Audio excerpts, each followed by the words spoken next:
Welcome to the Slop Temple. We pray this video helps. You already have basics. Now begin wiring.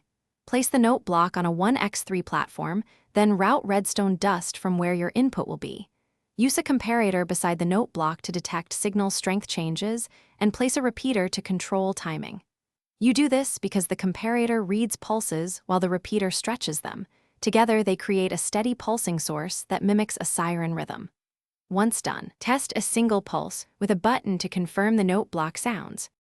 Now focus on the oscillator that makes the Thunderbolt pattern. Form a comparator loop. Comparator out into redstone dust back into its side, powering itself as a 4 clock.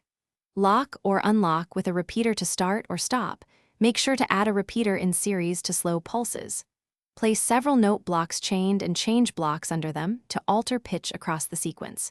You do this because varying delay and pitch creates the rising, falling siren that sounds like thunderbolts rolling. Finish by connecting the oscillator to your power source and adding a lever to run continuous siren, plus a button for tests. Make sure redstone reaches every note block. Insert repeaters every 15 blocks to prevent signal drop because Minecraft limits wire length.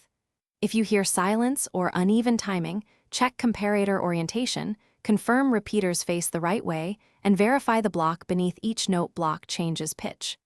One key tip: if it stutters, increase repeater delay slightly to stabilize the pulse rhythm. Thanks for watching. Consider subscribing if we helped you.